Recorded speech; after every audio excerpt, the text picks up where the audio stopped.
What's going on, Imperials? It's Emperor Cubone here. Whether you simply collect them in your PC boxes or you use them to plow through your enemies, everyone can appreciate a good legendary Pokémon. However, sometimes these legends and myths are set up in groupings together, tied to a central theme, which leaves some of them to be a bit overshadowed by their counterparts. We've already looked at the legendary trios and how out of balance they can be, and there are even other batches of larger numbers like 4 legendaries under the same banner, but today I wanted to focus on the pairs of legendary Pokémon. Creating a prominent duo in Pokémon can be a bit tricky to get right, but let's see which ones strike the best balance when it comes to battle prowess, but also relevance and overall preferential treatment. And of course, just because 2 Pokémon can be a pairing doesn't mean that they stay that way. So say version mascots that are rivals will not be counted on the list if they have another member of their coalition, usually one with authority over them in some capacity.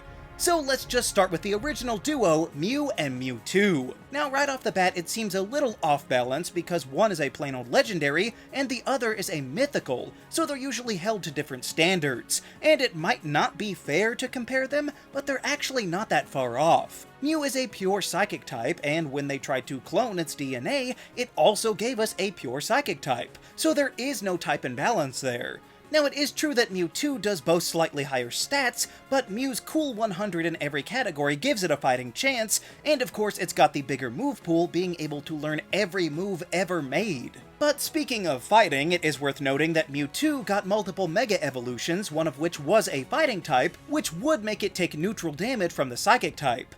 However, the other one made it look even more like Mew. You might say that means the genetic Pokémon gets more special attention than its DNA source, however Mew got a special Z move when the other one didn't, and it is always impressive whenever you get handed a Mew since they pretty consistently make it a big deal. And they do get equal billing in terms of films, each with their own and then co-starring in the first one. So I would call the Mew duo pretty balanced all around, and even when Mewtwo gets playable spots in other games, Mew still shows up somewhere in its own regard, or sometimes hot on its heels in those same titles. So that's a good baseline to work off of for other legendary pairings.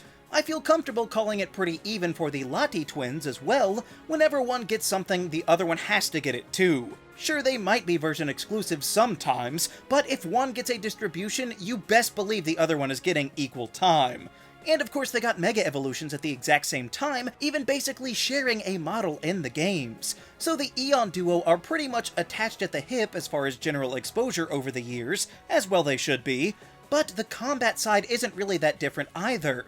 Latios is a bit more offensive, with Latias being slightly more defensive, but since they share identical typings, that means they're both gonna resist Psychic and be weak to Dragon. So it really just kinda comes down to which signature attack you like better. But I would say they are maybe the most balanced out of all of them, or at least very close to it. Similarly, I see the legendary pair from Galar in a comparable boat, with Zacian and Zamazenta being fairly consistent.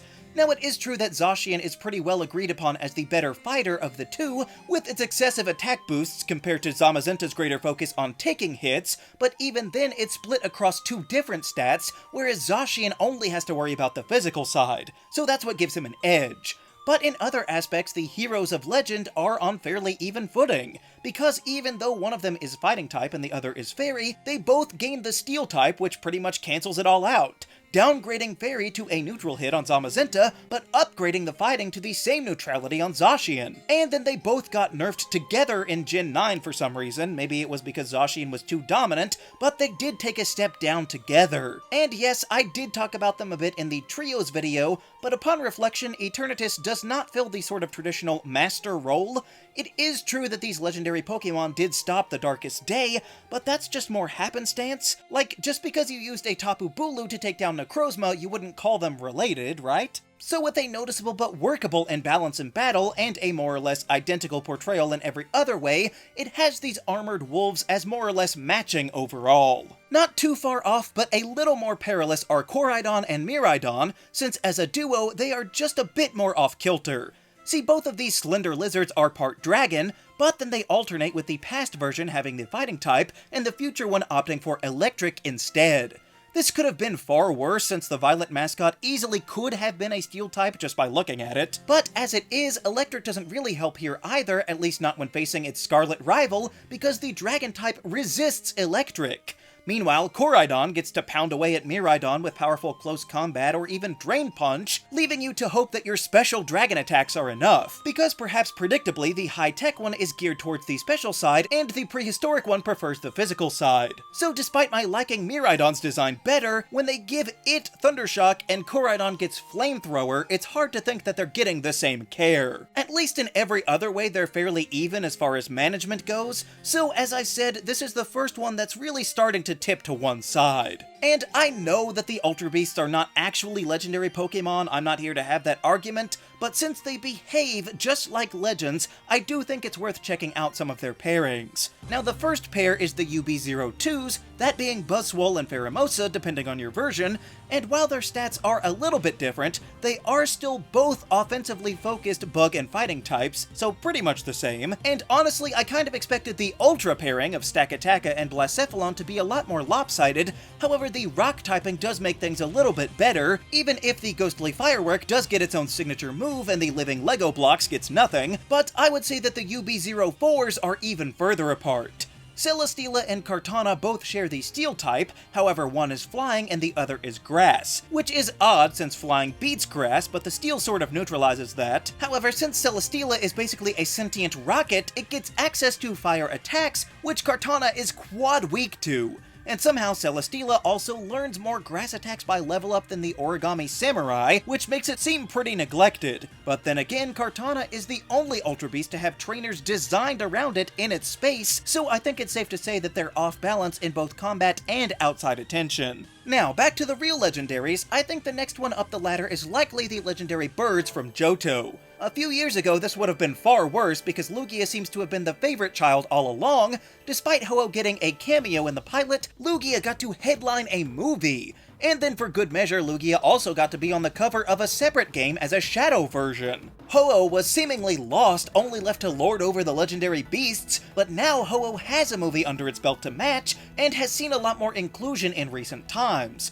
So that side is at least a little bit better, even if, ironically, the gold has not quite caught up to the silver in first place. However, there's still a bit imbalanced in battle. Now, even though Lugia lives in the ocean and seems like it should be part water type, it isn't. However, it still gains access to plenty of powerful water attacks to drench Ho-Oh's fire side, but the Rainbow Phoenix has no such advantage over Psychic. Although the good news there is that Lugia's special attack is substantially lower than Ho-Oh's special defense, so it can take a few hits before going down, but on the whole, these birds do tilt a little bit too much to one side too often, so they're not quite the pinnacle of disparity when it comes to legendary pairs, but they're getting close. And in this same kind of tier, I would put the new Regis. Yes, I know that the Regis all sort of form a quintet now under the power of Regigigas, however the last time we counted the Hoenn ones as a trio, but Galar only introduced these two new ones together, creating a new duo subset within the same category, to the point where you catch them both in the same ruins. If that doesn't tie them together, I don't know what will. Now, as far as publicity, Regieleki and Regidrago are pretty equal. The most that you could say is that Go caught the cool electric one,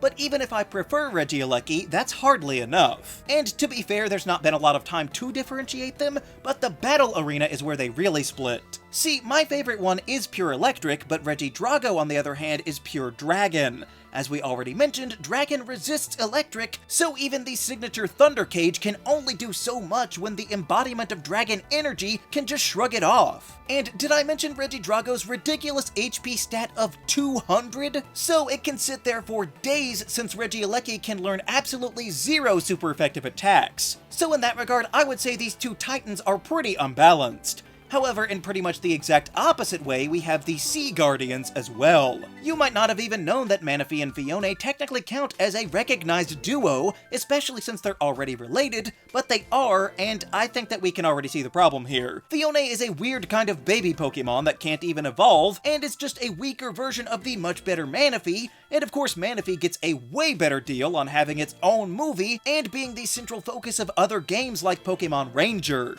That being said, they are both pure water types with nearly identical move pools, and it's not like they're going to be fighting each other that much anyway, so when fighting head-to-head, they're about as even as the other water guardians from Sinnoh, but the so-called sea guardians are clearly not on equal footing. However, with all this talk of Sinnoh, there's probably something obvious that you might have already thought of, because the final pairing is Cresselia and Darkrai.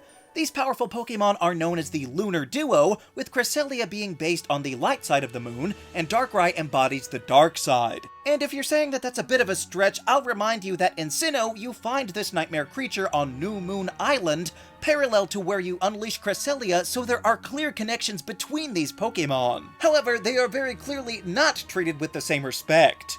This largely stems from the fact that Darkrai is a mythical, while Cresselia is a regular legendary Pokemon, which leaves the Lightwing Duck over here to be a dreaded roaming Pokemon, while the Pitch Black Pokemon gets a special distribution and made into an extraordinary occasion whenever they decide to roll it out. Darkrai got to star in its own film, while Cresselia got diddly squat. Likewise, Darkrai got to be a playable fighter in the Pokken Tournament game, but I guess Cresselia got to be a support Pokemon, so it was still technically there, and that's not even looking at the battle side, with Darkrai living up to its namesake as a pure dark type, and Cresselia being a poor pure psychic type. We are a long way from psychic being the overpowered type that it used to be, so while Cresselia might learn some fairy type attacks to fight back, they also recently nerfed its defenses for some reason, while leaving its counterpart untouched just to make it even more vulnerable to Darkrai's eternal onslaught of bad dreams. Not to mention, if you use Cresselia's signature move, it kills you, while Darkrai gets to put the entire battlefield to sleep for free. So I guess this is how lopsided you risk things becoming when you pair a legendary with a mythical, and now even the one leg up that Cresselia might have had despite not having legs, being far easier to obtain, is totally moot because Darkrai is freely picked up in every copy of Legends Arceus. So in just about every way that you could imagine, I think it is safe to say that the Lunar Duo is by far the most unbalanced legendary pairing in the Pokemon series. But who knows, maybe they'll create a new worse one soon enough. Which legendary pairs do you think are the least balanced? Let me know down in the comments. Also be sure to leave a like, share this video, and subscribe so that you too can become an Imperial today. And until next time, stay grounded.